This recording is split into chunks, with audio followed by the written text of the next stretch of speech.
Hola, muy buenas noches a todos y a todas. Les doy la cordial bienvenida a este programa Repensarse. Empezamos una nueva jornada de labores hoy, martes 9 de febrero del 2021, no sin antes desearles éxitos y bendiciones en este transcurso de la semana. Soy Sander Simisterra y les doy la cordial bienvenida, reiterando al programa Repensarse, un programa comprometido con el territorio que busca repensarnos y buscar soluciones que ayuden a mejorarnos y a mejorar el entorno en que vivimos. Hoy, el tema de hoy es el cisne negro de la crisis. Empezamos. Para las personas que recién se unen a este programa, a esta entrevista, les haré un resumen de la entrevista anterior. Tuvimos como invitado a dos expositores. El primero fue el representante de la Escuela de Líderes, Nelson Estupiñán Vaz, Antonio Cortés, y el segundo, el estudiante de la Universidad Técnica de Esmeraldas, Hugo Bone. Hablamos acerca de las perspectivas de los jóvenes y elecciones actuales, teniendo muy cuenta del compromiso que tiene que tener la universidad para formar a profesionales, no solamente autómatas que sirvan para hacer dinero, sino profesionales comprometidos con el territorio, desenvolviéndose en temas sociales que sirven mucho en estos momentos. Hicimos énfasis en la frase trivial: los jóvenes son el futuro de la patria, y es verdad. El 54% del padrón electoral les pertenece a la generación llamada Millennial, la generación Y. Hay que hacer una reflexión acerca de las problemáticas latentes que existen y están dañando todo a nivel local, Esmeraldas y nacional como Ecuador. Para tratar este tema, el cisne negro de la crisis, hemos invitado al estudiante de Sociología de la Universidad Técnica Leo Vargas Torres de Esmeraldas, Javier Mina. Bienvenido, Javier, y gracias por aceptar nuestra invitación. Muchas gracias por el espacio, es un gusto estar aquí con ustedes. Sandra, gracias por la invitación. Me parece súper que bien que haya la oportunidad de que se creen estos espacios para jóvenes y por jóvenes, que podamos tirar una vista crítica sobre nuestras condiciones políticas, sociales. Así que gracias por la invitación. Gracias a ti por aceptarlas. También le recordamos a las personas que ven el programa por transmisión de Facebook Live, pueden hacer sus preguntas a nuestro invitado y con gusto se les responderá.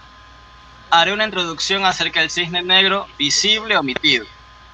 Un cisne negro es un acontecimiento inesperado e imprevisible que produce consecuencias importantes a gran escala y sobre el cual se puede dar una explicación a posterior.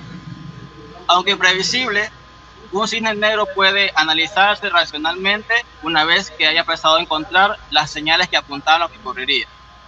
La economía es un tema muy importante, en la cual es la rama del conocimiento donde la teoría del cisne negro tiene más implicaciones.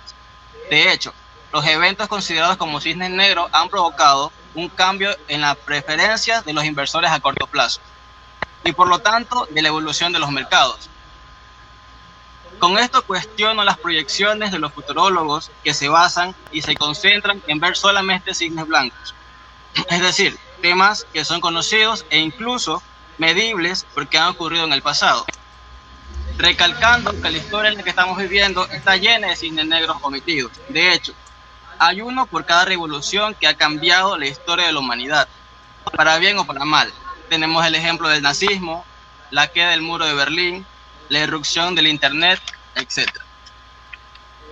Mi pregunta para usted, Javier: ¿cuántos cisnes blancos cree que hay en Esmeraldas que son invisibilizados? Tenemos, por ejemplo, la contaminación de refinería 24/7, la falta de agua potable, entre otras.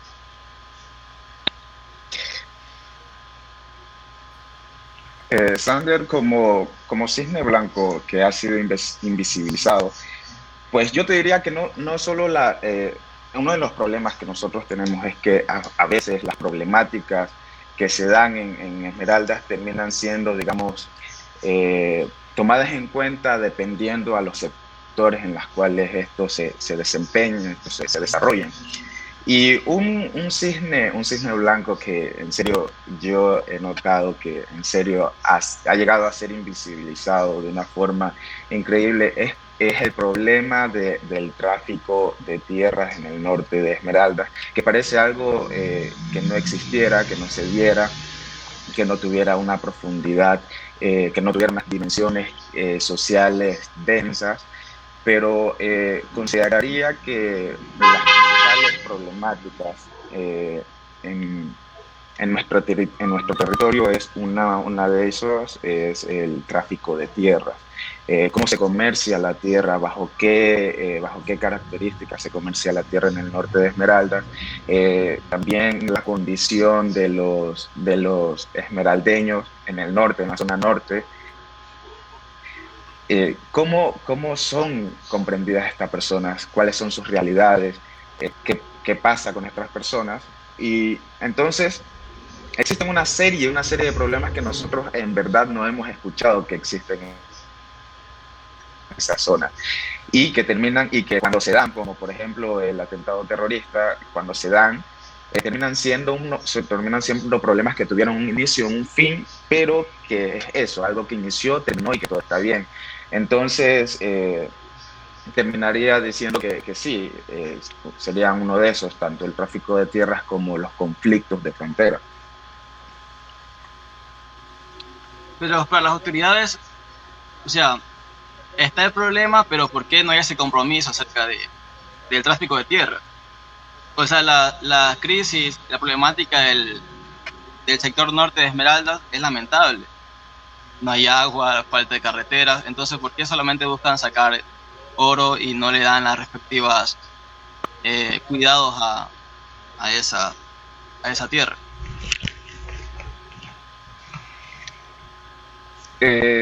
Existen varias formas de explicar esa condición, más si nos enfocamos en esto del extractivismo, como un sistema neoliberal siempre está enfocado en eso, en extraer y pues extraer bajo las condiciones necesarias.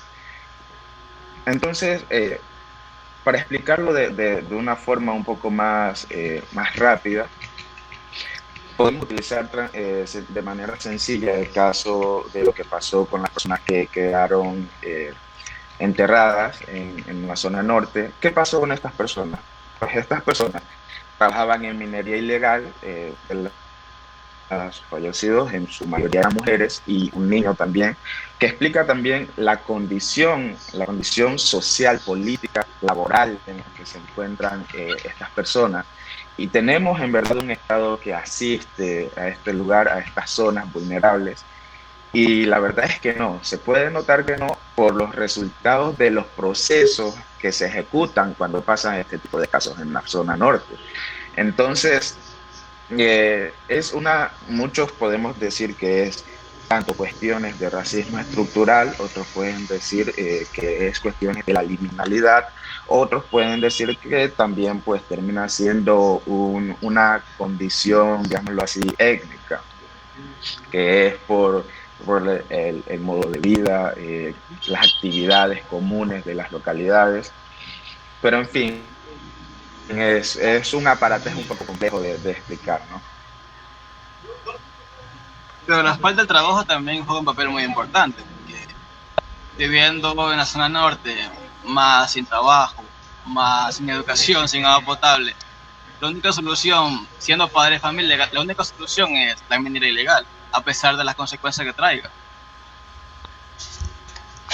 Sí, sí, Entonces, la verdad es que... ¿Perdón? Digo, entonces, ¿qué hacer?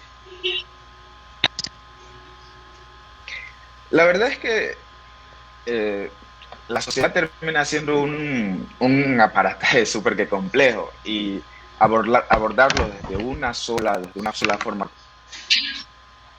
o por ejemplo, lo económico no resolvería más como sociales. Entonces, ¿yo qué diría que podríamos hacer?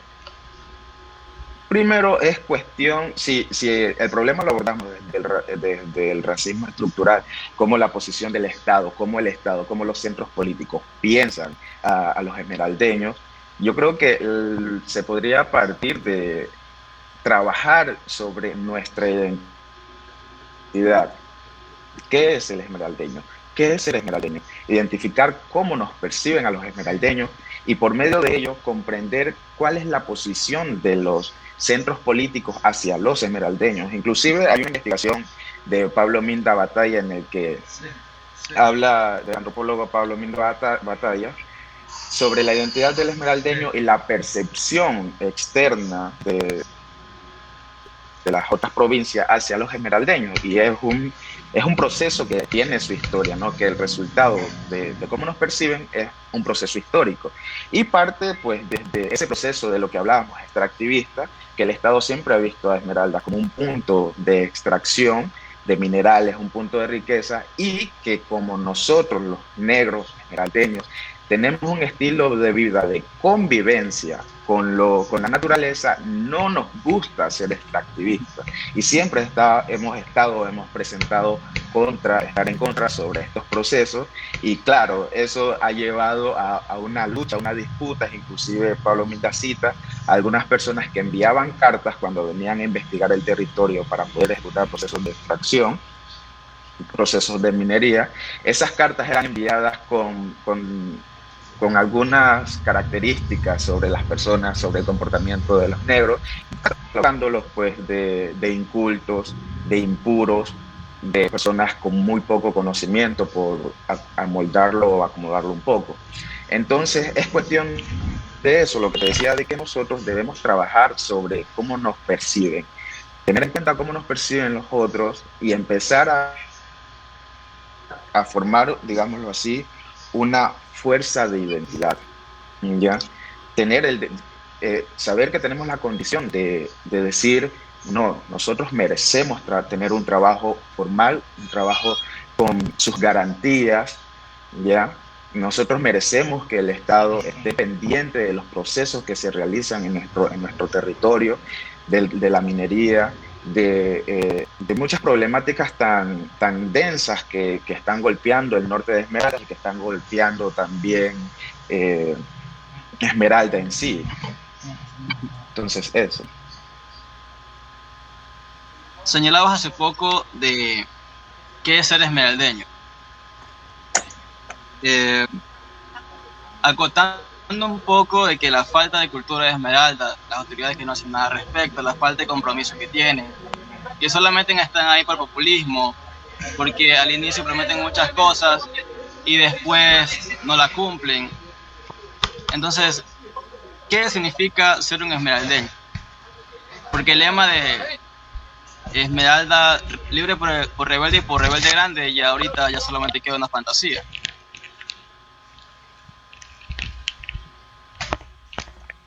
Sí, la verdad es que cuando yo llegué a Esmeraldas, porque bueno, yo soy sanluiseño, cuando yo llegué a Esmeraldas, me encontré con este lema, ¿no? Y yo quedé sorprendido y dije, wow, es un lema súper que determinante, que intenta como describir las condiciones, digámoslo así, sociales de los esmeraldeños, su historia, lo que ha vivido, y el resultado de esa historia se termina en ese lema, ¿no? Y es totalmente como contradictorio porque cuando usamos la palabra grandeza, pues te imaginas que has logrado, no sé, digámoslo así, una especie de desarrollo económico, social, y que se ha dado un avance, digámoslo así, dentro del territorio gracias a cómo hemos sido políticamente, las luchas que hemos ejecutado, las luchas que hemos tenido, y que pues esa grandeza termina siendo resultado de todo eso. Pero salir a las calles de Esmeraldas, termina siendo un choque contra un muro totalmente inmenso, que donde el lema es sálvese quien pueda. Sales a Las Palmas, ves mucho trabajo infantil, llegas a la casa, quieres bañarte, te das cuenta que no hay agua, vas a la universidad, te das cuenta que no ha sido acreditada, te das cuenta de que hay muchos problemas densos dentro de las instituciones públicas, como la corrupción ha atacado a la sociedad esmeraldeña y cómo se ha internalizado a tal punto de ser vista como algo normal, como algo común, cuando obvio no debería ser así. Entonces es algo súper que complicado, ¿no? Ver esta situación y seguir utilizando el lema como si en verdad estuviese el resultado, o los resultados de los procesos anteriores, creo que ya pasaron a una etapa. Tenemos otras luchas en estos momentos. Nuestra educación, nuestro sistema de salud pública, nuestras condiciones como esmeraldeños, nuestras condiciones tanto de salud, tanto de economía, están peligrando muchísimo. Y eso es, digámoslo así, el resultado de muchos procesos que se han dado y que nosotros hemos permitido que se den como esmeraldeños y como ciudadanos ecuatorianos. Entonces, ¿cómo hacer conciencia de las problemáticas que estamos pasando y cómo defender nuestros derechos? Porque Esmeraldas es una provincia muy hermosa, demasiado rica, pero sus autoridades dejan mucho que decir.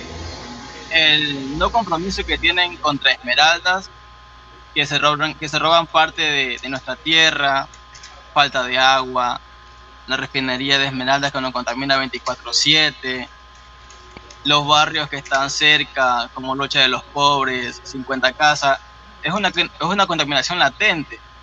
Entonces, ¿qué hacer con esas autoridades que no se comprometen?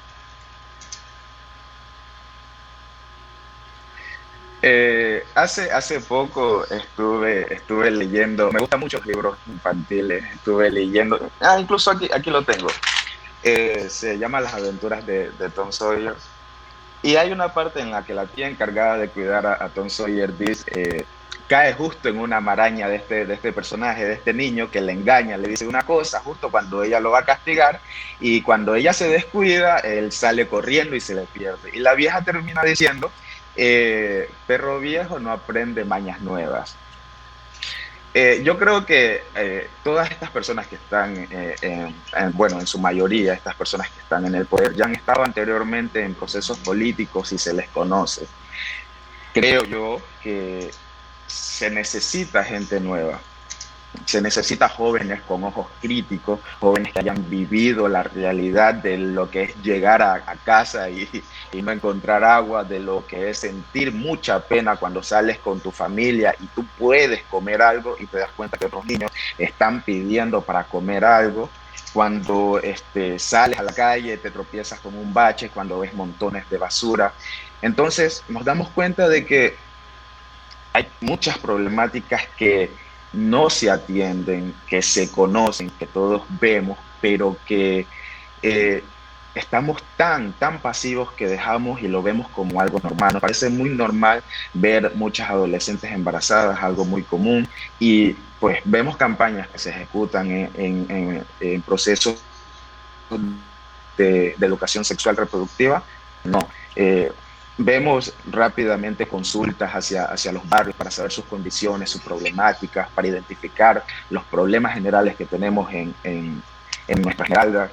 No, entonces yo creo que inclusive hay que dividir en lo que es problemas, digamos, de infraestructura, como por ejemplo el alumbrado público, calles, aceras, y otra es la cuestión social, esa cuestión subjetiva, esa colectividad subjetiva que tenemos los esmeraldeños.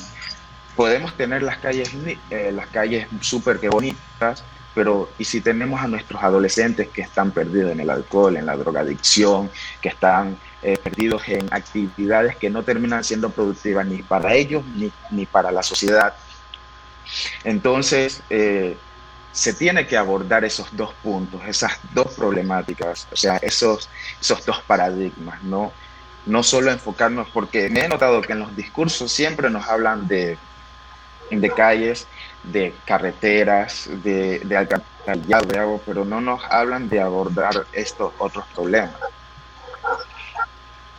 ¿Y sabes cuál es el problema más grande? Que en parte nosotros, la ciudadanía esmeraldeña, tenemos parte de culpa, porque a pesar de que estamos viviendo las problemáticas a flor de piel, la no reapertura del Hospital Finas Torre de Concha, que hace poco estaba esperando el bus y justamente al lado mío estaba un señor que se sentía la voz de angustia que tenía, que en el hospital no había ni una vitamina, porque la mujer estaba embarazada, que el man tenía que comprar las vitaminas por fuera. Es algo un poco indignante que en un hospital no haya vitaminas para una mujer embarazada. También la pésima educación que hay. Y sigo enfatizando que en parte la problemática somos nosotros, que a pesar de todo lo que nos pasa, seguimos votando por las mismas autoridades inoperantes de siempre.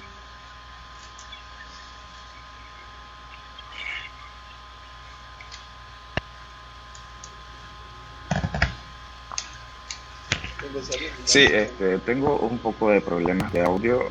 No sé si me escuchas bien. ¿Sí te escucho bien? ¿Me escuchas? Ya, sí, sí. Tuve un problema para escuchar un poco la anécdota que estabas contando. Por favor, me la puedes repetir brevemente. Disculpa. Comentaba que Perdón. Ya, sí.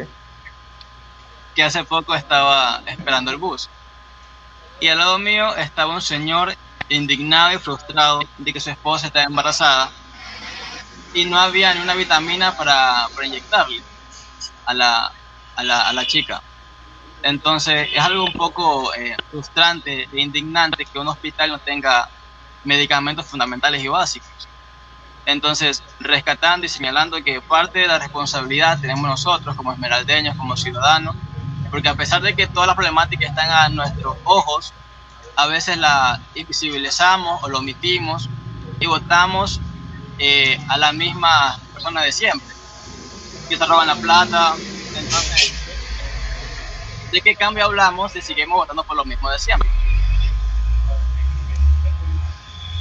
Sí, la verdad es que hace pocos días yo estuve, bueno, creo que fue en el 2019, si más no recuerdo, justo Visión 360, que es un programa de TV, hizo un programa enfocado sobre la problemática del agua aquí en Esmeraldas. Y bueno, grababan a personas que iban corriendo detrás de un tanquero de agua con envases para llenarlos. Y claro, ahí justo algo que aprendí gracias a la carrera de sociología es aprender a notar las diferencias de clase, cómo incluso en una entrevista puedes darte cuenta los problemas que están en una ciudad y cómo la clase juega un papel increíble, cómo está una clase tranquila y cómo otra está en problemada y embolatada. Justo en ese programa, pues como te decía, muestran el tanquero y las personas corriendo por un poco de agua, incluso llegando a agredirse, a actuar de forma agresiva en pos de obtener una porción de agua. Entonces, justo sale esa parte del pueblo esmeraldeño, pero después sale otra en la que sale el que era alcalde en ese entonces, creo que sale Lenín Lara, y justo él afirmó que para abril, para el mes de abril que se aproximaba justo en esas fechas, Esmeraldas iba a contar con agua. Y claro, yo quedé sorprendido, yo dije, wow, qué bien. Él decía que Esmeraldas iba a tener agua ya de forma constante, de que esta problemática se iba a acabar, mientras sonreía y hablaba con la entrevistadora y hacían bromas y todo eso, mientras por otro lado los esmeraldeños estaban en crisis porque no tenían agua alrededor de una semana, un poco más. Entonces, desde ahí yo dije, wow, sí, chévere, muy bien. Pero después me doy cuenta y ahora en la actualidad me fijo que eso fue una broma prácticamente, fue una mentira, algo falso, no tengo absolutamente nada contra él, pero odio ver cómo una persona miente y después no justifica la forma en la que ha actuado o lo que ha dicho o ha defendido. Entonces, me doy cuenta de que termina siendo algo sencillo decir una cosa y terminar siendo otra, terminar dando otros resultados. Y cómo cuando el ojo nacional está enfocado aquí en Esmeraldas, pues parece todo normal y que todo se va a resolver y todo se va a atender, cuando no es así. El problema sigue, las mismas problemáticas siguen, las problemáticas lo que hacen es evolucionar, siguen transformándose y tornándose más densas. Entonces termina siendo súper que complicado, ¿no? Y ese es el papel, terminamos eligiendo a los mismos. Yo digo, bueno, yo no votaría por él, ¿por qué? Pues porque dijo esto y en verdad no pasó. Y bueno, pues entonces no logra hacer lo que dice que va a hacer, entonces no puedo confiar otra vez. Pero sigue pasando y yo respeto mucho el que se le haya dado la oportunidad de seguir ejerciendo política, haciendo política, y mucha suerte para él, ya que está ahí, tiene el apoyo de los esmeraldeños y mi apoyo también. Y bueno, esperemos que la administración esmeraldeña evolucione, escuche al pueblo, se internalice mucho más con el pueblo y que empiece a gestionar con el pueblo. Espero que así sea, la verdad. Sí. Y hablando un poco del ámbito nacional, ¿cuál crees que son los cisnes blancos? Tenemos el ámbito de la corrupción. Todos los días se pasa por la televisión, la corrupción es un pan de cada día. Entonces, ¿cuáles crees que además de eso son cisnes blancos?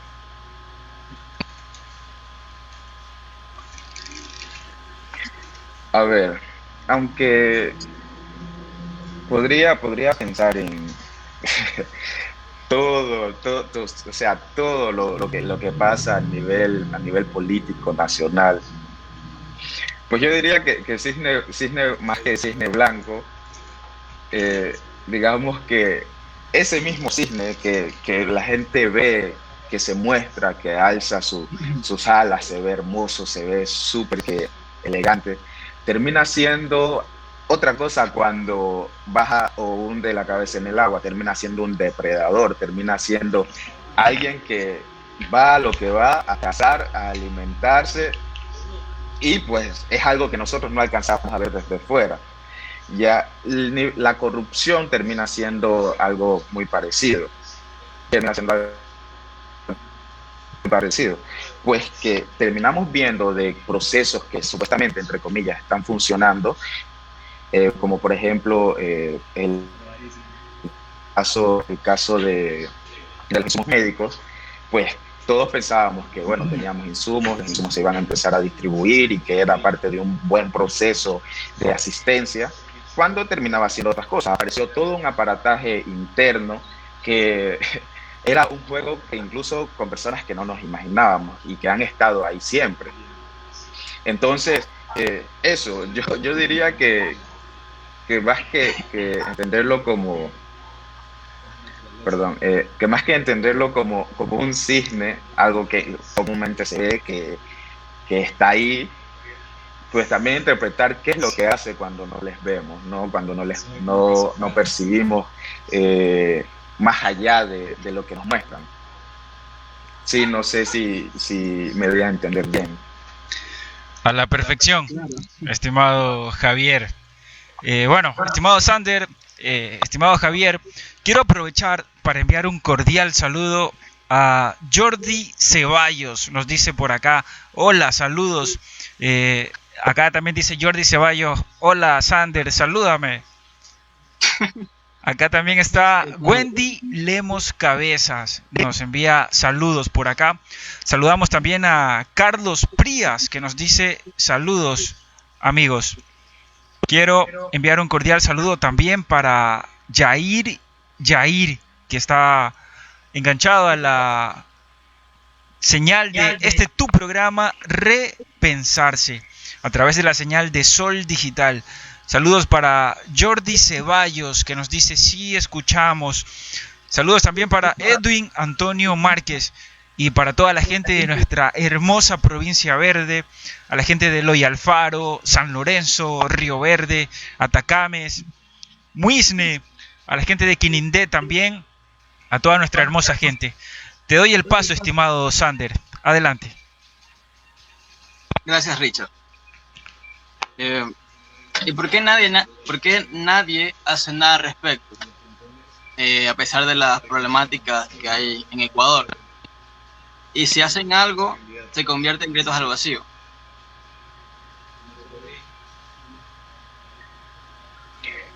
Hace poco estuve dialogando con un amigo que incluso es una de las personas que me logró permitir hacer mis prácticas y hacía una diferenciación, ¿no? Entre lo que es violencia y lo que es agresividad, ¿no? Decía que violencia pues es ejecutada desde la acción de querer dañar a alguien y actuar con agresividad es una forma de responder a un suceso en el que estás siendo violentado. Yo creo que la violencia no siempre es física. Eh, no manejar la economía de una provincia, no gestionarla de manera correcta, no ejecutar los procesos correctos, es una forma de violentar los derechos de ciertas personas, del esmeraldeño mismo. Entonces, dar una respuesta, coger un cartel, salir, decir de que te están violentando, de que te están agrediendo de cierta forma, que están yendo contra tus derechos, contra el bienestar tuyo, el bienestar de tu familia, pues no es algo que tiene que ser mal visto, ¿ya? Incluso, bueno, se suelen dar casos en los que terminan siendo agresores y claro, eso tiene que ser súper repudiado. La agresión no tiene cabida en un proceso de diálogo, en un proceso en el que necesites levantar un cartel y irte contra lo común, contra lo normal, contra ese típico papeleo que te piden las personas de no, haga un informe y ese informe envíelo, presente una queja. Inclusive así estuvimos en nuestra universidad. Nosotros tuvimos un problema con notas, no nos subían las notas al sistema y ya se habían abierto otras matrículas, no nos podíamos matricular por las notas que nos faltaban. Y nos pedían que hiciéramos un documento, una solicitud, y bueno, entonces presentábamos solicitud a la decana nos enviaba al director de carrera, el director de carrera nos enviaba al rector, el rector nos enviaba a sistema nos enviaba a la decana al director de carrera, el director de carrera a la decana al rector, y nadie. Entonces nosotros decimos, ¿sabes qué? Nos cansamos de papeleo, nos cansamos de andar de un lado a otro, no nos toman en serio, no nos toman en cuenta. ¿Qué hicimos? Hicimos un planteo, reunimos entre todos dinero, colocamos llantas y impedimos el paso de tanto estudiantes, bueno, de estudiantes dejábamos pasar, pero docentes como personal administrativo, nosotros no le permitíamos pasar hasta que se solucionara el problema, hasta que nos dieran respuesta, hasta que nos atendieran en serio. Entonces en eso llegó el rector, llegó la prensa y claro, muchos estudiantes decían, oye, pero es que ustedes no pueden hacer esto, ustedes este papeleo, ustedes tienen que hacer otras cosas. Y yo, sí, ya lo hicimos, pero si eso no da una respuesta, ¿qué tenemos que hacer? ¿Qué tienes que hacer tú, Sander, cuando intentas hacer intentas llegar a algo por un proceso legal, por un proceso correcto, entre comillas, y no tienes respuesta? ¿Qué hace ese señor que no encontraba la inyección, que no tenía la inyección? ¿Qué hace? ¿Deja que su esposa muera?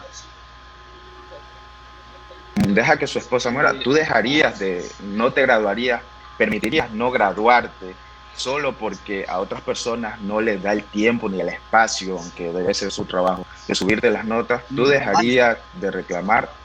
Claro, entonces es eso. Hay casos en los que debemos romper con ese sistema, ¿no? Que debemos alzar voz, alzar un cartel que diga, ¿saben qué? Me está pasando esto y quiero que ustedes lo sepan, quiero que se den cuenta y que vean la realidad que se está viviendo. Y eso termina pues abriendo una conciencia colectiva y de personas que terminan diciendo, ¿sabes qué? Es verdad. Y esa atención hace que todo el mundo enfoque la mirada en las problemáticas precisas y pues que éstas sean atendidas. Y así se dio. A nosotros nos subieron las notas luego de una o 2 semanas, pero claro, a cada momento estaban ahí preguntándonos que cómo iba el proceso, de que cómo va todo, de que todo está bien, de que todo se va a dar bien. Y bueno, esa terminó siendo la solución, responder con un poco de agresividad, entre comillas. Compartiendo con lo que dices, conciencia colectiva es lo que le falta a la sociedad como tal. Añadiendo que el cisne negro es eso, son las ideas, acciones atrevidas que hacen presión al sistema. Sin embargo, todo eso en estos momentos, en la actualidad, se está yendo a pique. Y se está convirtiendo en un cisne negro en crisis. Esa idea de derrotismo constante, de que las cosas no pueden mejorar. Fanatismo, fatalismo. Cada día es más preocupante en esta sociedad. ¿Qué hay que hacer para que nazca más cisnes negros en esta sociedad? A ver, para que nazcan más cisnes negros en nuestra sociedad. Supongo que hablando del cisne negro no como un agente negativo, ¿no? Porque claro, existe este imaginario de la relación de lo negro con lo negativo, ¿no? La magia negra, el gato negro, mala suerte, mis días negros, una era negra, una era oscura. Y entonces, entonces entendiendo como el cisne negro como un sujeto o un hecho de cambio que termina dándose un hecho tan impactante que termina cambiando la realidad y la forma de concebir cosas o hechos sociales dentro de una sociedad, pues yo creo que lo que hay que hacer para que cada vez aparezcan cisnes negros es, perdón, es que mi mamá me está escribiendo preguntándome cómo va mi noche. Bueno, para que se den cisnes negros, pues yo creo que siempre como espacios como estos, en los que los jóvenes puedan comunicarse, intercambiar información, que puedan hablar, que puedan dar ideas, decir lo que piensan y que otros lo puedan ver y que se sientan identificados. Vaya, él dice que tiene cierta problemática, pero en verdad a mí también me pasa. Wow, no solo Sander tuvo o vio ese problema de la chica que necesitaba medicamento y que no lo tenía, y o sea, a mí también me pasó y se siente identificado y empieza a hablar de ello, empieza a tener una posición política que termina siendo, que puede terminar con una respuesta política. Con alguien que ya no apoya al típico político que dice, no, yo te voy a dar carretera, te voy a dar esto, te voy a dar infraestructura, sino que también el que te dice, yo voy a preocuparme porque ustedes tengan buena salud. ¿Ya? Entonces creo que eso es uno de los principales motores, la conciencia colectiva, el que todos sepamos las problemáticas. Yo creo que a la final el problema, una de las cosas que he notado del agua es que cuando el agua se va en un sector, no se va en otro, ¿ya? Cuando se va en un lugar, en otro sí hay. Entonces los del otro lugar no se preocupan por los de otras zonas porque ellos sí tienen. Y entonces termina, pero el problema, o sea, se vuelve un relajo, se vuelve un caos cuando todos se quedan sin agua potable. Entonces es ahí cuando se activa esa conciencia colectiva. Oye, yo no tengo agua, no, tampoco yo tengo agua. Sí, ¿y qué vamos a hacer? ¿Qué pasa con esto? Sí. Pero cuando es lo contrario, oye, 3 días que no me baño, otro va a decir, no, compa, yo sí me he bañado, yo tengo agua en mi casa. Qué pena por usted.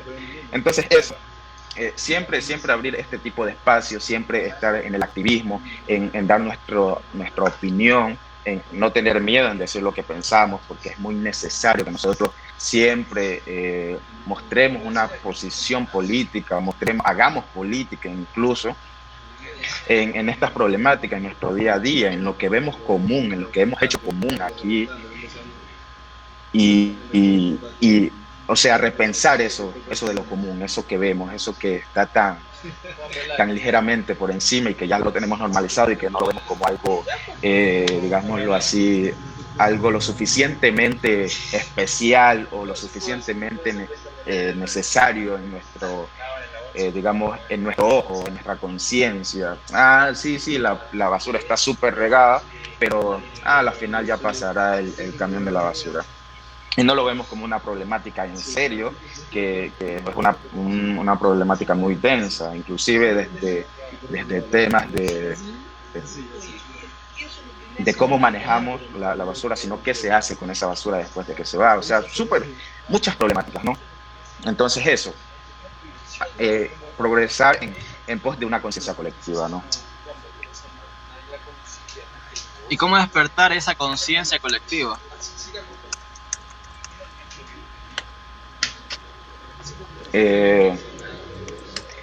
¿Cómo despertar esa conciencia colectiva? Una pregunta súper que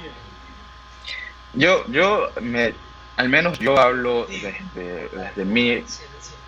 Siempre en la etapa de colegio, que yo fui súper favorecido de tener muchas campañas en las cuales aprendí sobre medio ambiente, sobre el cuidado de la vida, la protección de esos medios por los cuales vivimos. Y eso siempre me ha llegado a creer que la educación es el pilar fundamental para cómo se forma una sociedad. Ya, yo creo que es muy necesario de que siempre haya ese post de que las personas estemos en el constante deseo de aprender y que eso aprendido lo apliquemos. Por ejemplo, yo soy un personaje que le choca muchísimo tirar la basura en cualquier parte, o sea, no puedo. Y cuando ando con mis amigos, yo digo, si vas a andar conmigo, ¿sabes? Por favor, no tires eso porque me siento muy incómodo. Y eso es producto de algo que aprendí desde el colegio, ¿ya? Entonces yo digo que es eso, la educación, la enseñanza a ser colectivos. La educación está diseñada de una forma en la cual aprendemos a competir con nuestros compañeros, pero no a trabajar en conjunto. Aunque, bueno, claro, se da el trabajo en conjunto, bajo cuerda, de pásame esto, pásame lo otro, hagamos lo otro, pero nos acostumbran a verlo como algo anormal, ¿no? Inclusive en el colegio, con mis compañeros, cuando nos rebelábamos, dábamos nuestra opinión, nuestros reclamos, pues terminaban diciéndonos que estábamos mal y nos suspendían 1 o 2 días, y eso, claro, a eso termina haciendo que nosotros siempre estemos callados, aceptando nuestra realidad, lo que vemos, y nos acostumbremos a ella cuando no debería ser así. Entonces, no ver como algo malo el pensar colectivo, armar un pensamiento colectivo, compartir un pensamiento colectivo en pos del bienestar colectivo, claro. Rescato lo que dices acerca del conocimiento, pero también es qué conocimiento vas a adoptar para tu crecimiento personal. La educación juega un papel muy importante, pero juega un pro y un contra. Un pro, para el Estado, una sociedad que no es educada es fácil de manejar. Y también, cómo podemos tener ese conocimiento desde la escuela si nuestra educación Esmeraldas, de las 24 provincias que hay, es el puesto 23 de las que peor educación tiene. Entonces, ¿qué conocimientos o cómo obtener otro conocimiento más allá de que nos dan en las aulas? Yo creo que es súper que complicado este tema de querer ser, digámoslo así, querer adquirir autoconocimiento, o sea, ser productivo por sí mismo, o sea, aprender desde sí mismo, desde tener el deseo de querer ir a revisar un libro, de querer investigar algo porque no sabes. Ahí juega un papel muy importante el sistema capitalista, creo yo, porque nosotros nos vemos tan concentrados y vemos pero tan importantes cosas tan innecesarias como redes sociales. Vemos muy importante el cómo nos perciben otros. Vemos muy importantes cosas que a la final terminan aislando de que nosotros tengamos deseos por adquirir conocimiento. O sea, es una locura como a las personas les gustan tanto los programas televisivos como de boca en boca, como esos programas que envuelven a las personas en chismes, cosas así, que pues terminan, no todo claro, pero que terminan siempre siendo distraídos y todos terminan viendo como anormal el deseo de coger un libro, el deseo de aprender algo, de conocer algo que no conocías antes o que no sabías antes. Entonces es súper complicado ese tema. Por ejemplo, los videojuegos, cómo nos distraen, porque yo soy un amante incluso de los videojuegos y me han pasado cosas por estar metido en los videojuegos. Y todo un aparato que hace que no nos guste a aprender cosas, no nos guste salir de nuestra zona de confort, ya que no nos guste ver desde otra perspectiva el aprendizaje, ¿no? Por ejemplo, hay casos, he visto que los niños ven como un demonio un libro, o sea, le tienen miedo, pavor. Y yo digo, ¿por qué? ¿Qué pasa? Cuando le digo, mira, ¿sabes que tengo un libro? Le digo a algún joven, mira, ¿sabes que tengo un libro que me enseñó esto y aprendí, es súper bueno, te lo recomiendo? Y termina diciendo, no, yo no voy a perder el tiempo con eso, ¿qué te pasa? No sé qué. O otros que terminan diciendo que no necesitan estudiar para hacer dinero, que pueden hacer otras cosas. Entonces, o sea, hay todo un aparato que termina funcionando como para que no tengamos el deseo de aprender, de conocer. Claro, repito, no en todos los casos, pero es algo que se ve muy común. Niños que no quieren ir a la escuela, niños que ven la escuela como un centro de entretenimiento no basado en educación, en aprender, sino como, digamos, en temas diferentes a eso, ¿no? Diversos, no podría decir alguno, pero sé que muchos no ven el colegio como un centro de educación, sino como un centro donde principalmente haces amistades, te diviertes de otras formas y no enfocado en el estudio. Sí. Entonces lo digo porque lo he visto, o sea, nadie me lo comenta, nadie me lo cuenta, lo he visto. Y inclusive yo fui así, yo no veía el colegio como un centro en el que, o sea, la educación ahí era lo terciario, no era lo importante. Lo importante era ir a ver a mis compañeros, armar algo y perdernos y hacer cosas, ¿no? En que, bueno, habían casos en los que sí hacíamos respecto a la educación y todo, pero es eso, ¿no? ¿Cómo concibes el colegio? ¿Cómo concibes el colegio? ¿Cómo concibe el colegio? ¿Cómo concibe la escuela un joven de ahora? Un muchacho, un adolescente de 16, 17 años, ¿cómo concibe el colegio? Un niño de 10 años, ¿cómo concibe la escuela? ¿Para qué es? ¿Qué vas a hacer ahí? ¿Cómo la piensa? Entonces, todo eso deberíamos preguntarnos y partiendo de eso, comprendiendo cuál es la posición de un niño, de un adolescente hacia el aprendizaje. Sobre todo, el profesorado cumple un papel muy importante en la escuela, colegio, universidad. Pero sobre todo en la escuela debe de que no imponer los libros de leer, porque a mí me puede gustar las novelas y a otra persona le puede gustar la historia o le puede gustar los animes. Entonces yo creo que no debería imponer cosas, sino ver el potencial de cada estudiante y así explotarlo. ¿Te parece? O decir, ¿sabes qué?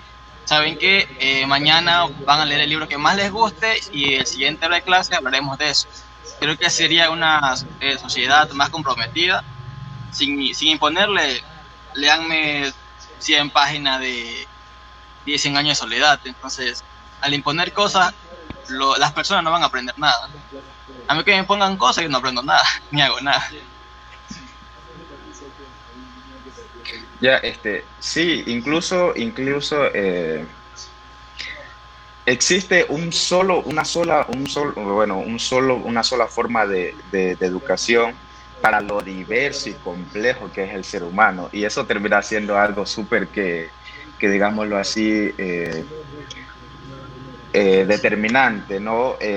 Nos moldean a todos como ladrillos para la misma pared, cuando todos tenemos formas diferentes tanto de aprender, tanto de intereses sobre lo que queremos aprender. Entonces termina siendo como que complicado cuando no explotamos nuestra inteligencia. Ya sabemos que no existe un solo tipo de inteligencia, sino que existen muchos y que nosotros los seres humanos tenemos uno en particular que podemos desarrollar.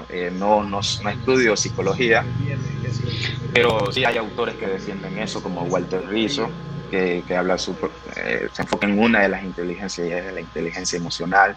Eh,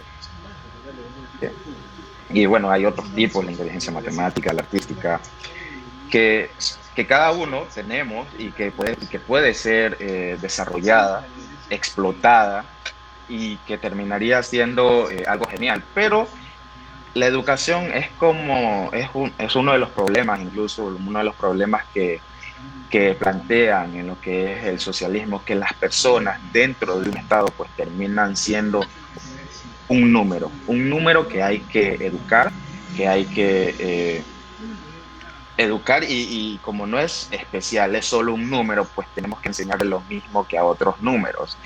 Y bueno, pues entonces es por ello que todos terminamos, digamos, aprendiendo lo mismo y no encontrándonos ni sintiéndonos identificados en un punto del conocimiento o en un punto del desempeño, en el desempeño que nosotros pensemos que somos buenos. No, el sistema actual no está para eso, no está para explotar tus conocimientos, no está para explotar lo que tú en verdad quieres desarrollar.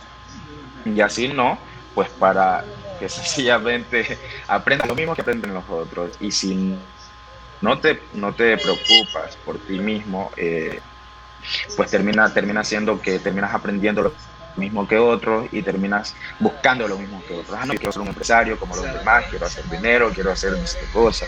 Y terminas pues en el mismo bloque, pensando lo mismo, terminando en el sistema. Y justo eso que tú dices, de cómo funciona, de cómo el sistema termina siendo determinante, y nosotros somos una de las provincias digamos, con menos rendimiento académico, y eso se justifica, o sea, en muchas problemáticas, ya el trabajo infantil, pues incluso problemas económicos. Ya sería un poco arriesgado de mi parte determinar cada uno de estos, pero yo digo que sí, claro, hay muchos factores externos que influyen muchísimo en nuestra condición de cómo nos desempeñamos económicamente. Yo tengo un cercano, un familiar que quiero muchísimo, que pues trabaja digámoslo así, en un camal, y le toca trabajar durante la madrugada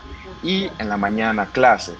Entonces, él justo a rendir la prueba del CENESID, ¿cómo va a tener el mismo rendimiento que un adolescente de otra ciudad que vive con sus padres, que va al colegio, tiene todo el tiempo para estudiar? ¿Cómo va a tener el mismo rendimiento que un joven que trabaja en las madrugadas, que se levanta tarde porque estuvo trabajando y que va con sueño al colegio porque trabaja en las madrugadas? ¿Cómo van a tener el mismo rendimiento, el mismo desempeño? A él le tocó rendir la misma prueba que rendía otros jóvenes de otras provincias que están súper cómodos en casa, que tienen facilidades económicas, y lo peor es que a él le va a tocar competir contra esos jóvenes que han tenido otras condiciones para estudiar.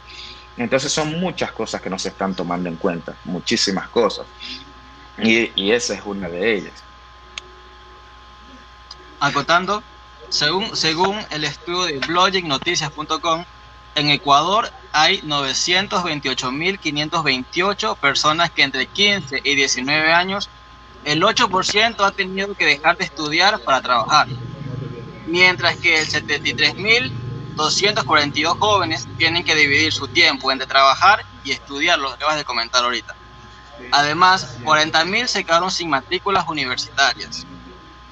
Mi pregunta es, la problemática de Ecuador a nivel local y nacional es algo latente, pero ¿será que la persona que llegase a ser presidente podrá con tantas problemáticas que hay en Ecuador? Claro que no es utópico decir que todas estas problemáticas serán, digamos, solucionadas, más en un periodo tan corto que es la presidencia, 4 años, si no me equivoco. Pero yo sí pienso que hay sistemas o digámoslo así, áreas fundamentales que hay que atender, y uno de ellos es la educación. Nuestra forma de educación no ha sido actualizada desde hace muchísimo tiempo, y nosotros necesitamos actualizarnos en materia de educación. Entonces, como te digo, es muy utópico pensar va a haber, de que se va a solucionar todos los problemas. Terminaríamos siendo el estado perfecto. Y bueno, el estado perfecto, tanto socialismo, comunismo, incluso el capitalismo, terminan siendo perfectos dentro de la teoría, pero a la hora de funcionar, a la hora de aplicarlo, la subjetividad del ser humano y lo diferente que podemos llegar a ser, trae tantos conflictos que esto se vuelve plenamente imposible. No sé si respondí la pregunta, la verdad. A veces me voy de largo por el montón de ideas que me llueven. No, sí la respondiste muy bien. Decía, acotar, Simón Bolívar dijo: un pueblo ignorante es instrumento ciego de su propia destrucción. Tú acabas de señalar en opiniones anteriores que debemos tener un conocimiento aparte que no dan en las escuelas, porque no puedes enseñarle a un mono, a un pez y a un caballo a trepar un árbol. Es evidentemente que el mono lo va a trepar. Entonces hay mucha contradicción y mucha problemática en la base de todo, que es la educación. El país que hoy conocemos es uno que no esperábamos a fines de la década de los 70. Cuando se diseñó la reforma política de la transición, el campo político ideológico se ha reconfigurado en un sentido absolutamente distinto de que fuera pensado y proyectado en aquel entonces por partidos políticos de todos los signos, gobiernos y fuerzas sociales. La intensidad de los reclamos contra la corrupción, el nepotismo y la arbitrariedad recordaban en algo el escenario político. Los sectores medios altos e ilustrados continuaban movilizándose mientras el pensamiento fatalista estaba en su contra. Ha llegado el momento de arriesgar ilusiones e hipótesis en torno a lo que Charles Taylor ha denominado repertorio de acción colectiva y sus connotaciones. Cómo tomar la posta y exigir una nueva calidad de vida, de educación, respetando la igualdad en derechos y oportunidades.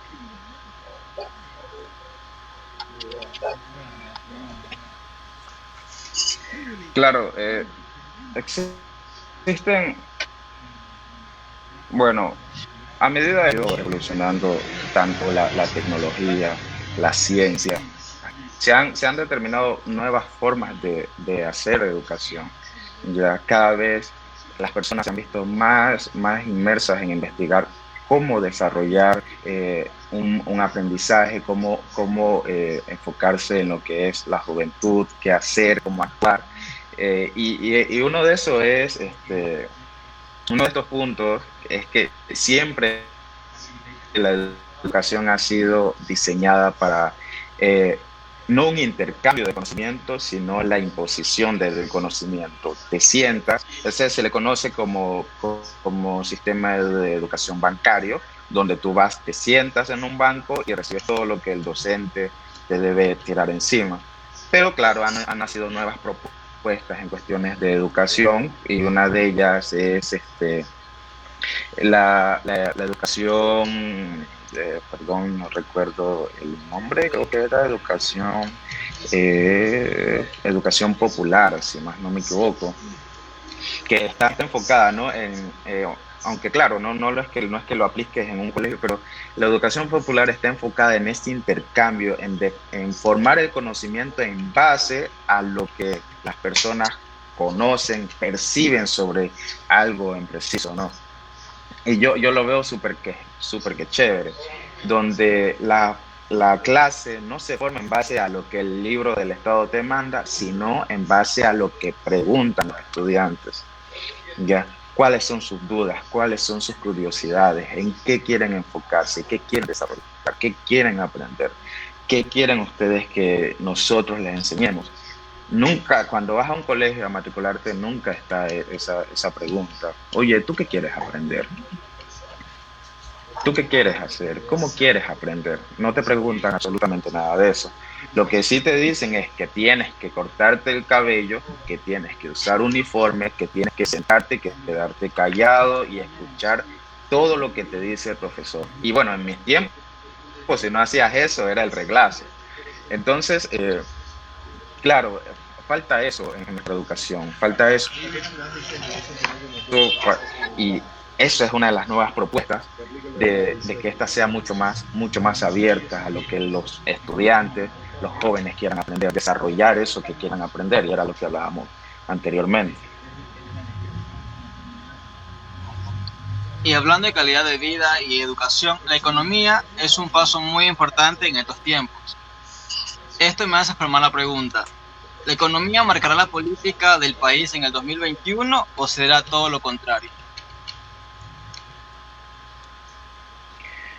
Wow, en temas de economía es súper que complejo. Inclusive yo en mi canal de YouTube, si alguien quiere revisarlo, estoy como el habitante ese, hay justo un proceso en el que, hay un video en el que creo que lo llamo el neoliberalismo, el verdadero virus, porque justo es en esta etapa de pandemia, y cómo la economía del Estado, cómo la gestión de la economía del Estado terminó afectando directamente el sistema de asistencia estatal.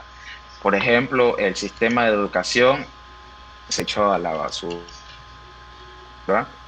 Y terminó siendo un reciclaje que terminó salvando, entre comillas, el año lectivo, que fue por medio de la educación online, como nuestro sistema de salud también colapsó. ¿Por qué? Por la gestión, por la mala gestión, por la mala utilización de los recursos, y obviamente no estábamos preparados para algo así. Pero es muy claro que los administrativos, o sea, tienen un papel sumamente importante. Incluso Lenín Moreno, antes de que iniciara el proceso de pandemia, pues Lenín Moreno dijo: ¿para qué tantos hospitales? ¿Para qué tantas camas? Están sobrando, ¿ya? Y mira que después terminamos necesitando más, ¿ya? Entonces creo que la economía en el 2021 va a jugar un papel súper que importante, pero más que solo la economía, recordemos la gestión. ¿Qué se hace con la economía del Estado? ¿En qué se le enfoca? Se la va a enfocar en el sistema de asistencia que tiene el Ecuador, que claro, son servicios básicos, que es salud, educación. ¿Se va a enfocar en eso o se va a enfocar en lo que es matriz productiva, querer producir, querer inyectar dinero de cierta forma que las personas puedan generar generar o ejecutar procesos de economía y bueno, pero o sea, es eso. ¿Qué se hace con eso? Juega un papel importante lo que es la economía, y qué es lo que se hace con las arcas del Estado, ¿no? ¿Qué se hace con ese dinero? Ya estoy súper que cansado de escuchar de que sí, de que la dolarización juega un papel importante. Sí, juega un papel súper importante que nosotros tengamos el dólar, manejemos esa moneda, pero también hay que tener en cuenta que el Ecuador es un estado muy rico, y que el problema principal es qué se hace con la riqueza del Ecuador, ¿ya? ¿Qué es lo que se hace con ese dinero que tiene el Ecuador? ¿Se lo enfoca en educación?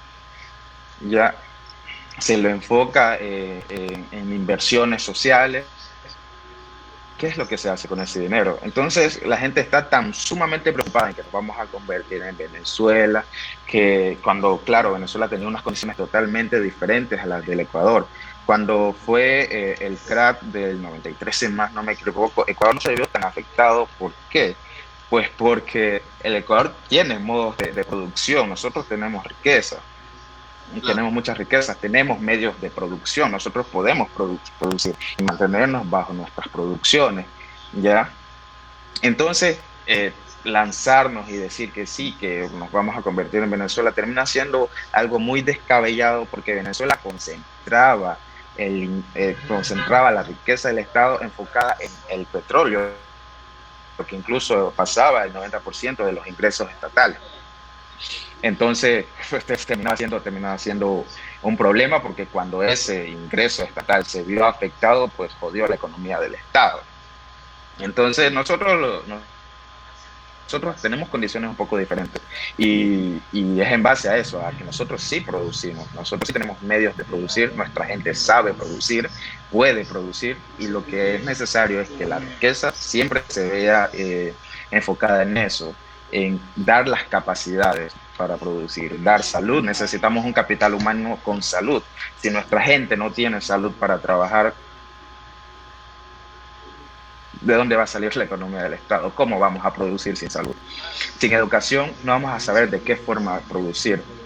Ya sin las condiciones no vamos a poder maximizar lo que producimos. Entonces son todos estos aspectos respecto a la economía. La economía juega un papel muy importante y lo que se gestione con ese capital, con ese dinero, es también algo tan importante como tenerlo o no tenerlo. Dicen que las crisis son una oportunidad de resurgir con mucha más potencia. ¿Crees que se podrá resurgir? ¿Puedes por favor repetir? Justo me estaba el micrófono, el audio no me llegaba muy bien. De acuerdo. Dicen que las crisis son una oportunidad de resurgir con mucha más potencia. ¿Crees que se podrá resurgir de la crisis económica en la que estamos? Claro, no es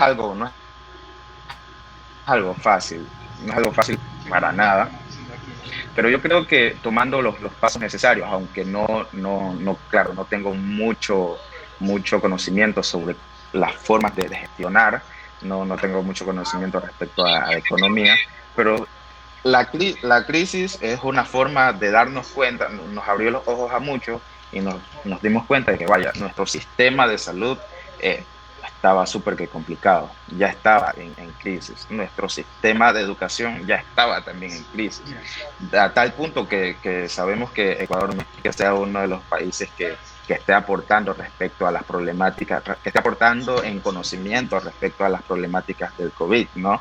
Sino que nosotros estamos a la expectativa de qué nos dicen otros para saber qué hacer nosotros, ¿ya? Entonces, ahí nos damos cuenta de que cuáles son esas problemáticas y aprender de lo que nos pasó en esta crisis, de las cosas que nos ha pasado para prepararnos, ¿no?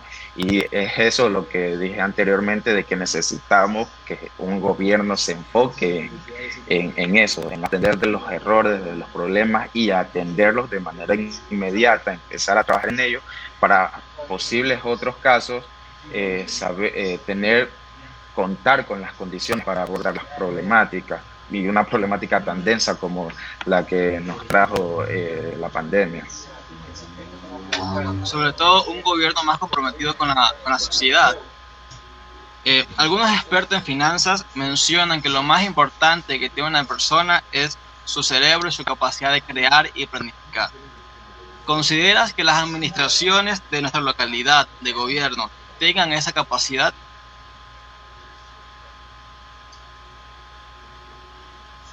Claro, yo creo que a la final todo sería como retrógrada decir que no cuentan con la capacidad o no adquieren o no han adquirido la capacidad. Yo creo que sí la tienen, porque para llegar al punto donde están deben tener una capacidad organizativa súper compleja y bien formada. Lo importante es, lo que deberíamos preguntarnos es cuál es el enfoque de estas administraciones. Perdón, es que no puedo desactivar algo y están que me escriben. Repíteme la pregunta, hombre. Que me cortan acá. Me están escribiendo, no sé cómo desactivar el. La pregunta es, ¿será que las administraciones de nuestra localidad tengan la capacidad de crear y planificar? Acabas de comentar que sí la tienen, es cierto que la tienen, pero la falta de compromiso, sí, que solamente quieren llegar a un puesto solamente por dinero, un dinero más fácil, ¿No es algo un poco contradictorio que tengan la capacidad de crear y planificar, pero no hagan nada con el territorio, no hagan nada con la localidad que los eligió? Sí, justo eso, ¿no? Lo que te decía del cisne, que bajo el agua termina siendo algo totalmente diferente a lo que nos muestran. Pues yo creo que tienen la capacidad organizativa, son gente muy inteligente, muy capaz, pero lo importante es qué es lo que hacen con el poder que tienen, ¿no? El poder de administrar, el poder de manejar la economía dentro de la provincia, ¿ya? Y cuál es el enfoque que tienen estas personas, qué buscan, qué quieren, ¿ya? Yo creo que si se enfocan en un proceso desde un inicio y lo quieren terminar, pues lo terminarán si se enfocan en ello, si lo planifican, si lo gestionan. Y si no, y si han mostrado que quieren ejecutar procesos o han anunciado que ejecutan procesos y al final no los cumplieron, significa que no le prestaron la atención debida, que no se apoyaron de forma debida, que no se unieron de forma correcta. Entonces terminó no cumpliéndose. Pero yo creo que para eso están los gobiernos excepcionales de descentralizados, para gestionar de forma autónoma y pues por medio de esa gestión cumplir con la planificación que ellos mismos diseñan, ¿ya? Y si esto no las cumple, significa que no están prestándole, digamos, la atención debida, que no están enfocando el tiempo, los recursos a cumplir las metas que se proponen, ¿ya? Y nosotros, porque estamos acostumbrados bueno, nos puso esta vereda súper bien, pero a la final el agua podemos soportarlo un tiempo más, o nos solucionan esto y acá aparece otra cosa, o nos dijeron esto, cumplieron con una cosa y a la final el resto no. Entonces, es todo eso, es creo la falta de enfoque en resolver y en cumplir con la planificación que se hace. Por eso cada quien tiene su POA y presenta su POA, ¿ya? Y se supone que tiene un inicio y un final, pero según yo he visto, la verdad es que no es que los resultados sean los que plantean en el POA, todo termina siendo bonito en teoría, ¿no? El Fondo Monetario Internacional. El Fondo Monetario Internacional FMI presentó el martes 13 de octubre del 2020 la última actualización del informe Perspectiva de la Economía Mundial.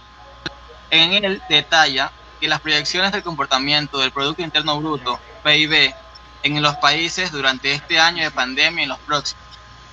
De acuerdo con estas últimas proyecciones del FMI, el PIB de Ecuador será el cuarto que más se contraerá en el 2020 en América del Sur.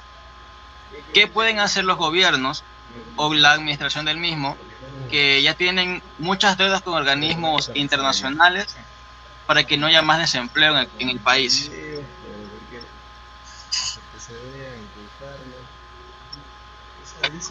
Claro, justo esa problemática que está latente ha sido, digamos, una herramienta para poder acaparar votos, ¿no? Pues claro, aparece Lazo diciendo que lo que se necesita es bajar la tasa de impuestos, reducirlos para que muchas empresas vengan, produzcan y que esa producción pues termine esa necesidad de producir de estas empresas, hagan y den apertura a espacios laborales, ¿ya? Entonces muchos ven al neoliberalismo que es esto, pues es reducir lo público y aumentar lo privado para generar más empleo, para generar muchos servicios y servicios de calidad, entre comillas. Entonces se presenta esto, ¿no? De cómo a la final estas personas, cómo a la final el Estado se enfoca en lo que es reducir lo que ya dije, lo público, y así generar supuestamente un llamado a empresas internacionales que vengan. Pero, o sea, yo me he dado cuenta de que hay empresas internacionales que vienen aquí a Ecuador y terminan generando empleos, pero son empleos precarios, empleos a medio tiempo, que ni siquiera incluso las personas terminan siendo aseguradas. No voy a decir nombres, pero eh, de que hay, de que las he visto, y me imagino tú también te has de haber dado cuenta de alguien que te ha dicho, no, yo trabajo en esta empresa, pero al final no me pagan lo suficiente, no gano bien, no me aseguran, debo trabajar más por recibir menos. Entonces, son diversos casos, ¿no? Pero yo creo que incluso esto de maximizar el número de empresas que vengan al Ecuador a invertir no es una solución definitiva. Otros plantean fomentar lo que es la inversión pública en personas que tengan medios para producir, como tierras, que se invierta en ellos, y que esto generen empleos para otros, y que por medio de ello pues vayan, digamos, solidificando la economía dentro del Estado y preparándola. O sea, que existen varias formas y han planteado diversas formas. A la final yo termino creyendo que siempre en lo que se debe invertir es en el capital humano del Estado. Sin un buen capital humano, nosotros no vamos a ir a ningún lado. Sin personas, sin el conocimiento para invertir. Sin personas, sin el conocimiento para producir, la economía principal del Estado se va abajo. Y además un Estado enfocado en la producción como es Ecuador, pues ha tenido ese enfoque de querer siempre producir y exportar. Por eso nosotros exportamos ya camarón, exportamos cacao, exportamos lo que son flores, o sea, diversos. Entonces, ¿qué? Nosotros contamos con medios para producir y exportar. La cosa es invertir en eso que yo digo, en ese capital humano. Sobre todo, se está evidenciando claramente en el país que no está pasando por su mejor momento en todas las áreas. Educar a todos y a todos acerca de cómo ahorrar o cómo manejar las finanzas es primordial para crecer juntos. ¿Cómo se debe educar financieramente una persona en vista de que estamos en un escenario distinto en el 2019? Yo creo que al final no es necesario ir y decirles, vea, usted tiene que aprender ahorita a emprender o a hacer cualquier cosa para salir adelante, porque mire que el Estado está en crisis. No, yo creo que tú te has dado cuenta, incluso al revisar tu teléfono, ves en WhatsApp los estados son full gente vendiendo una cosa, ofreciéndote otra, y son las condiciones en las que el Estado, la crisis, la gente percibe eso, percibe que la economía del Estado está cambiando, la economía del Ecuador está cambiando, y empieza a buscar diferentes alternativas para producir. ¿Ya? Y ese es el problema que te digo. Tenemos los medios para producir dinero. El sanlorenseño, el esmeraldeño, en general, cuenta con las capacidades, con los espacios para producir, ya con el capital para producir. Y la respuesta es que no, la verdad. Y es por eso que incluso personas están trabajando con un nuevo método que es las ventas de productos por pedido. O sea, como nadie tiene capital para tener lo que quiere vender en casa, entonces lo que hace es, primero obtiene el dinero, hace el pedido, te lo entrego y adquiere una ganancia por medio de eso. Entonces como que el problema termina siendo ese, ¿no? Y a la final creo que las personas están empezando a emprender de diversas formas. Me imagino tú sí te has dado cuenta, muchas personas están haciendo una que otra cosa para poder generar dinero y autonomía económica. Entonces, yo lo que me gustaría ver es que nos enseñen desde las escuelas, desde los colegios, a administrar nuestra economía, la verdad, a gestionarnos económicamente, a planificar económicamente, porque yo creo que nosotros nos desarrollamos como personas listas para consumir, o enfocadas en competir para adquirir y consumir. Entonces, es eso uno de los factores, ¿no? de que somos demasiados consumistas. Entonces, es eso, ¿no? Cambiar un poco ese enfoque en nuestra educación. Y yo siempre lo voy a ver como algo súper fundamental en qué es lo que educamos desde la familia hasta la escuela, colegio, universidad. Y yo creo que debe ser algo que siempre debe estar en cambio, porque la sociedad cada vez cambia. Como lo dice Simón, como lo dice Bauman, la modernidad, la actualidad, la sociedad es líquida, carece de una forma determinada. Y como carece de una forma determinada, está en constante cambio, cambia. Y esos cambios deben presentarse en la educación, ya presentarse que no estamos siendo lo mismo, que estamos cambiando, que las formas de educación están cambiando, las formas de economía están cambiando, las formas incluso de comportamiento en las relaciones sociales están cambiando. Entonces lo veo como algo fundamental, siempre estar en constante actualización. La primera función del Estado atraviesa una enorme crisis política. A noviembre de 2020, una investigación de Perfiles Opinión concluía que la gestión de la Asamblea Nacional era calificada por el 41.9% de muy mala y por el 43.1% de mala. También un estudio de Cedatos confirmaba que la desaprobación de la gestión del legislativo alcanzaba el 86.2% y la credibilidad de los asambleístas apenas el 2.5%. Es algo muy lamentable. ¿Cuál es el nuevo reto de los nuevos presidenciales y asambleístas y el Parlamento andino? Disculpa, no logré escuchar muy bien la pregunta, me suena entrecortado. No sé si tú me escuchas bien a mí. Sí, te escucho muy bien. ¿Te repito la pregunta? Ya, entonces, sí, por favor, repíteme, porque la verdad es que no escuché entrecortado, y escuché entrecortado justo las palabras clave de la pregunta. ¿Cuál es el nuevo reto de este nuevo presidencial y asambleístas y parlamento andino? ¿Cuáles son los nuevos retos a los que yo creo que cuando al menos a nivel presidencial se van a encontrar con un estado que tiene no crisis económica, porque hay que usar también bien ese concepto de crisis, que crisis es un concepto que parte de la medicina, que es cuando un cuerpo pues está tanto al borde, sí, o sea, si la solución no se presenta ya, muere. Pero no creo que nosotros estemos en un estado, digámoslo así, de crisis. Pero sí se van a encontrar con estados que tienen unas dificultades económicas inmensas, y que estas dificultades económicas van a ser súper que delicadas de atender.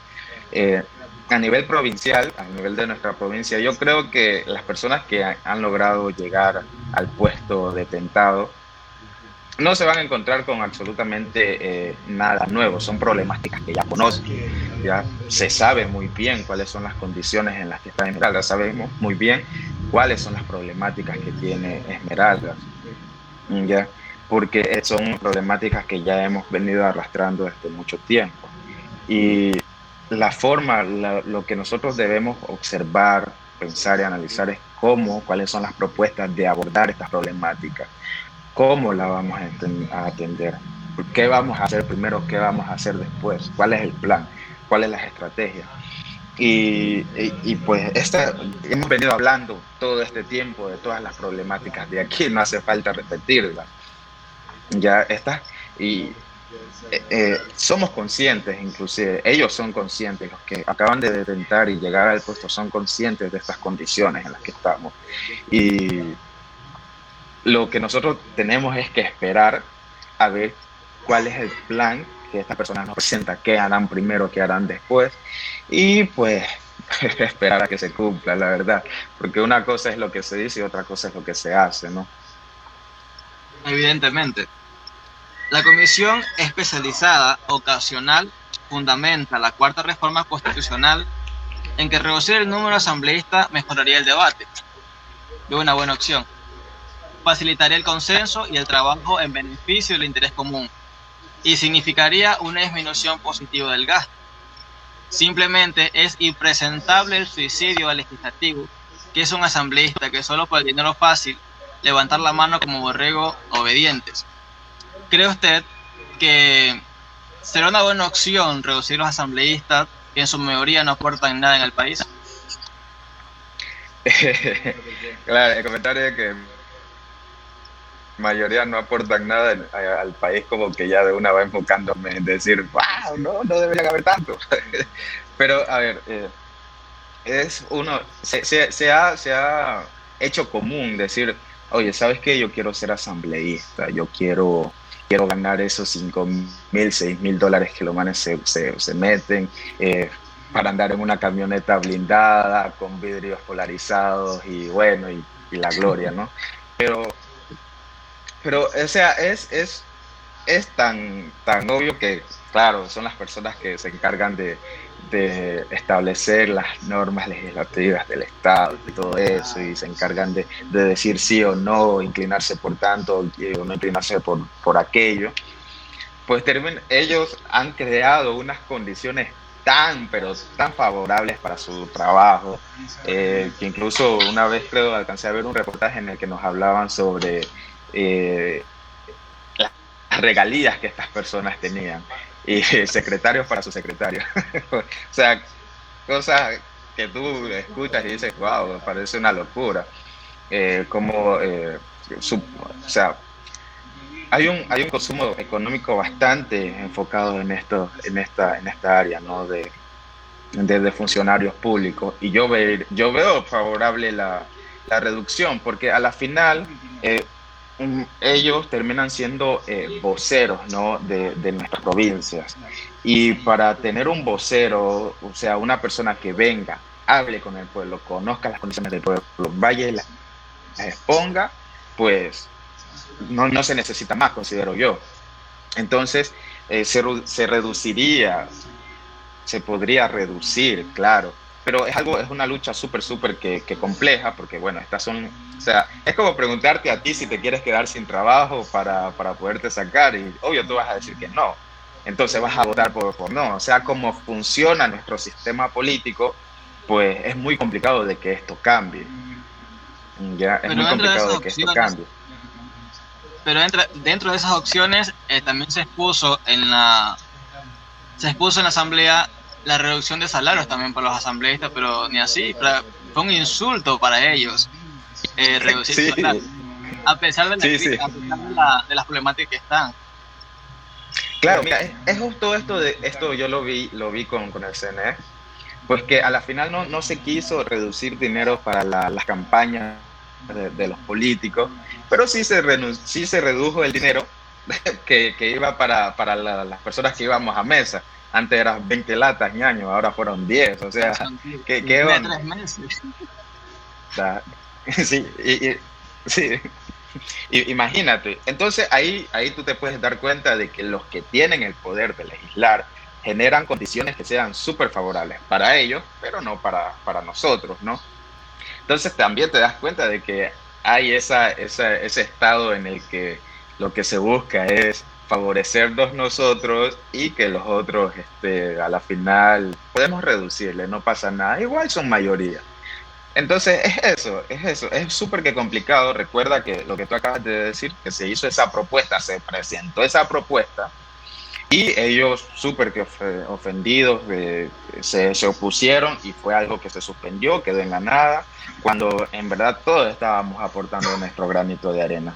Ya, a algunos le bajaron el sueldo, otros fueron despedidos, ya, y muchas otras cosas, que fue una locura. Es una locura hasta hoy en día, hasta este punto. Y claro, entonces, es lo que te digo, es súper que difícil, una lucha complicada, y el sistema ha sido diseñado para eso, para que no sea fácil nosotros desde acá poder, digamos, tomar decisiones. Para culminar, rescato lo que has venido acotando acerca de la conciencia colectiva. Es muy importante realzar esa conciencia colectiva y defender sobre todo nuestros derechos, que son, recalco, muy importantes. Se habla de un nuevo cambio de paradigmas, y es cierto, estamos ante un nuevo paradigma. El virus nos ha confirmado el valor de la unidad, de la responsabilidad y de la tecnología también. Como aliada del sistema es irreversible, transformación que requiere flexibilidad, manejo del conocimiento, cercanía con las necesidades de clientes y personas que le hacen mucha falta a los asambleístas, clientes y personas sensatas, aspiraciones estratégicas, por cierto, para toda la empresa del futuro. Pasado el purgatorio, todo el sistema socioeconómico no solo recuperará el pulso, sino que saldrá fortalecido. Y evocaremos a los cisnes negros de Taleb y a los inmortales nidios que danzaban al sol del genial Tchaikovsky, música maestra. Agradeciendo antemano a Javier por aceptar la invitación y por el aporte que nos has llenado de conocimiento a todos y a todas. Sí, muchas gracias por la invitación. La verdad es que estuve súper que asustado y Dios mío, me van a salir con cosas que por mi cabeza no van a saber cómo resolver. Ha sido muy, muy creativa la iniciativa. Estoy muy contento, me siento muy contento por estar aquí contigo y con todos los que están presentes. ¿Puedo enviar saludos? Quiero saludar a algunas personas. Sí, claro. Claro, un saludo para Aurelio Ignacio, que es un amigo muy, muy, muy, muy íntimo mío, para Dayana Rivas, para Wendy Lemos, todos los que me conocen y compartieron y hicieron que este diálogo sea un poco más amplio, llegue a muchas más personas. Un saludo, un abrazo a todos y nada más que agradecer, Sander, por la invitación. Espero me sigan tomando en cuenta en cualquier otro evento y asistiré con gusto.